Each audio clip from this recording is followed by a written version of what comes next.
यहाँ पर आय के जो फिगर्स हैं थोड़ा एडजस्टमेंट भी हुआ है अगर पिछले साल के नंबर से कंपेयर करें तो, लेकिन मार्जिन में हल्की बढ़त देखने को मिली है। मार्जिन के फिगर्स जो आए हैं वो अनुमान से बेहतर दिखाई दे रहे हैं।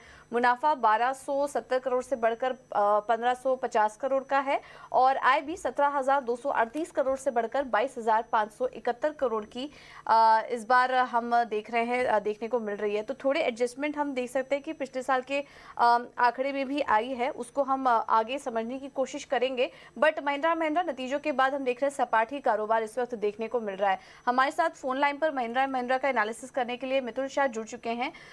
मिथुन, अब क्या लग रहा है आपको, महिंद्रा एंड महिंद्रा के नंबर्स आए हैं मोरलेस अभी फिलहाल अनुमान के मुताबिक ही दिखाई दे रहे हैं, आपका क्या व्यू बन रहा है नंबर्स को? अगर अभी आपने देखा हो जो फर्स्ट आ रहे हैं, फर्स्ट वीक आ रही हैं, कैसे देख रहे हैं numbers? Good afternoon. Initial numbers से ये समझ में आता है कि numbers overall slightly better than expectation है।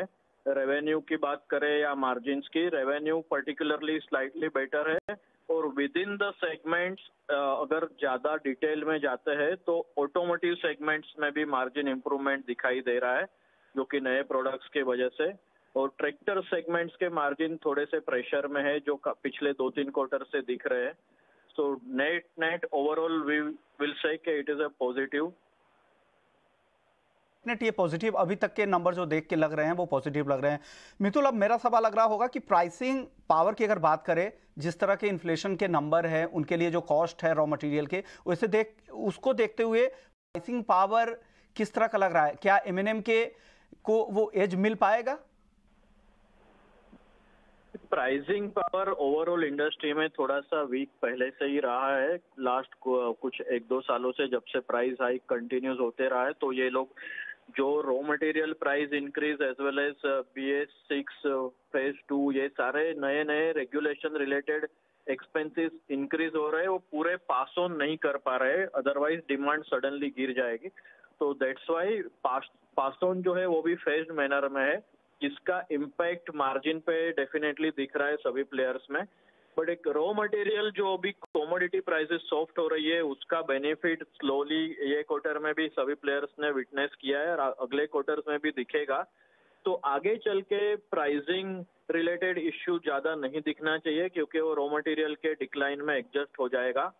और ट्रैक्टर सेगमेंट की पर्टिकुलरली बात करें तो ट्रैक्टर में एक प्राइस वॉर जैसा सिचुएशन लास्ट 1-1.5 साल से दिख रहा है क्योंकि उनके जो मार्जिन है सभी प्लेयर्स के इंक्लूडिंग एस्कॉर्ट्स या महिंद्रा के ट्रैक्टर मार्जिन शार्पली डिक्लाइन हुए हैं over FY22 level during FY23, तो वो प्रेशर अभी भी बरकरार दिख रहा है।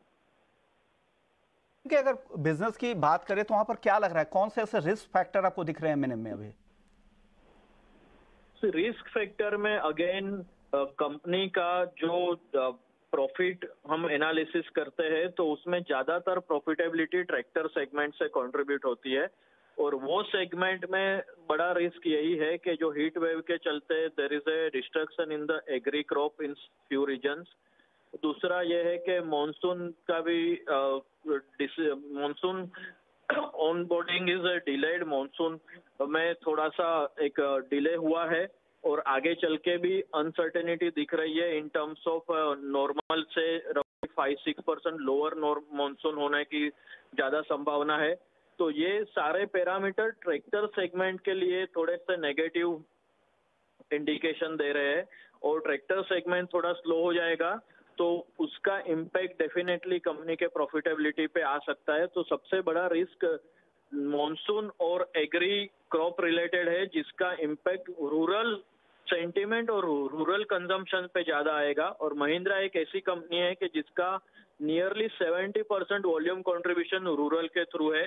एग्री यानी कि ट्रैक्टर सेगमेंट तो कम्प्लीटली रूरल ही है, but with in auto segment भी उसका half of the SUV portfolio भी रूरल ओरिएंटेड है। तो ये सारे पैरामीटर्स उसके लिए रिस्क स्थापित कर सकते हैं आगे चल के। अगर यही चीज ठीक हो गई, मॉनसून नॉर्मल हो गया तो it can be again very big positive for company. ठीक है Mithul, thank you so much आपका समय देने के लिए, नतीजों का पूरा डिटेल एनालिसिस हमारे लिए करने के लिए। तो फिलहाल on the face of it number अनुमान के मुताबिक ही है। मार्जिन के फ्रंट पर नंबर्स अनुमान से थोड़े कम लग रहे हैं, मार्जिन में दबाव एक्सपेक्टेड भी था और इस वजह से स्टॉक में भी देखिए ज़्यादा कुछ रिएक्शन नहीं नज़र आ रहा है। 511 करोड़ का एकमुश्त घाटा हुआ है कंपनी में। अब इम्पेयरमेंट लॉस बता रहे हैं, वो जब नंबर आया तो हल्की वीकनेस हमने देखी, लेकिन ओवरऑल देखे तो स्टॉक सपाटी है, ज़्यादा कुछ यहाँ पर रिएक्ट नहीं कर रहा है नतीजे आने के बाद। अब देखना होगा कल ब्रोकरेज हाउस के रिपोर्ट्स पर भी हमारी नजर रहेगी, वो नतीजों पर क्या व्यू दे रही हैं।